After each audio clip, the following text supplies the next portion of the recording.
Hey, writers, it's Teaching with Temprano with a new journal entry.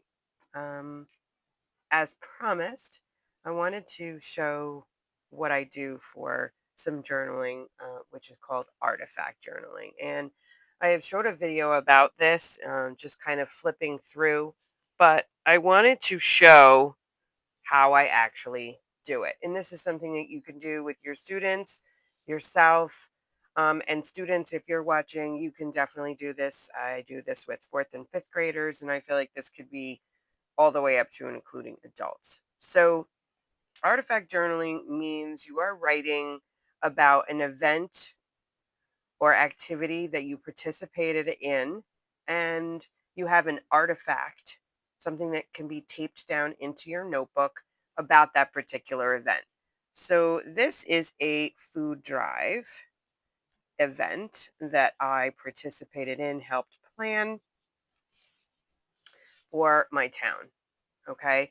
And I just put a little bit of backing on it. Now, you can glue it down, but it kind of takes away the paper space. But I always tell students they can do what I call a flip, which is you can tape it and then therefore you can write underneath it, and it gives you more room to write. So, the first thing you want to do is you want to think about the event and what happened there, and what you were doing, right? So, today and you want to write the date of when you're writing it. So, it does not have to be the date you participated. So, today is February 1st, 2025. Okay. And then you want to take a look at the artifact. Now, an artifact could be a picture, and I do have artifact journals where I have pictures. It could be a card, it could be a sticker. In this case, it's a piece of a flyer with paper on the back, but it really could be anything that could be taped down. It could be a receipt, could be anything. And I know there's a lot of junk journalers out there. So this is not necessarily junk journaling, but it could be a part of it. So the first thing you want to do is think about the moment. Think about the moment that you participated in the particular event. So think about that for a moment. And you can close your eyes, to bring yourself back to that moment if need be. Okay, I'm thinking back to the food drive and planning the food drive. And then what you want to do is you want to answer one question in a paragraph.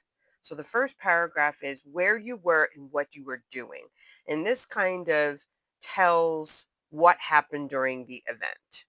So you can start with I was, or last Monday, or the other day, or last week, whatever the case may be. But where were you and what were you doing? Now, usually when I do this, I tell students to use their indent buddy, which I will just show you really quickly. An indent buddy is a little rectangle that you use to indent the first paragraph, the first line of your paragraph.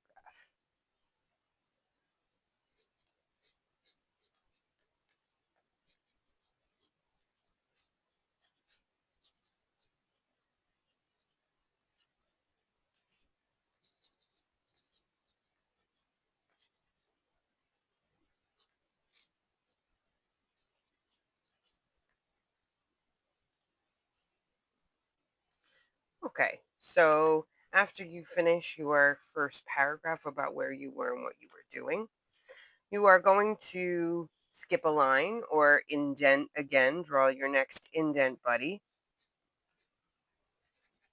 And your indent buddy could be designed however you'd like. I always tell students they can design it. Some of them have them as actual animals with ears and all sorts of things. I typically just use mine as plain, to help them and to remind them. And it's also a good modeling technique to indent your paragraphs. Your second paragraph is what was your favorite part? So, again, you want to think back to the moment, think back to the event. What was your favorite part of the whole experience? And this is something that we as writers think about all the time, but I don't think that we write about it all the time, right? So we know what our favorite part is. And in our mind, we're thinking, oh, that's our favorite part. And everybody should know that.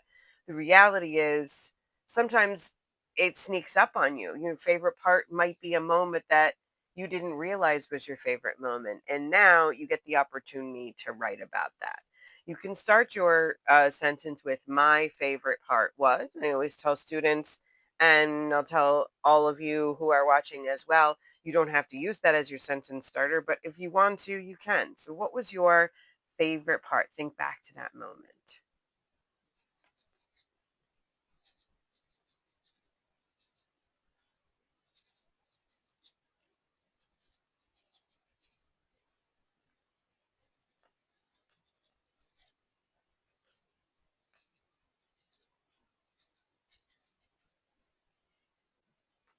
Okay.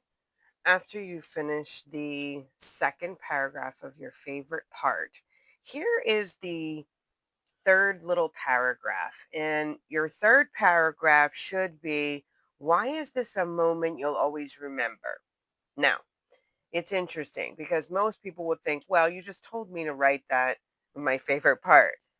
Your favorite part and why it's something you'll always remember often are not always the same, right? So, my favorite part was a particular part that happened at the event. I was standing there at the podium looking out at all of the faces in the room and saw all their pride and their joy in giving back to the community and thought to myself, all right, this is what it's all about. But that's not why I'm always going to remember it. Right? There's something else in my mind that I want to talk about of like why this is a moment that I'm choosing to write about. We've all donated, we've all been to events where we've donated before, but there was something about this particular event that stuck in my mind. So, why is this something you'll always remember? So, again, third and final indent, buddy. And you can start your sentence starter could be, this is a moment I'll always remember because, or I will always remember this moment or experience because. Right? So think to your moment and decide.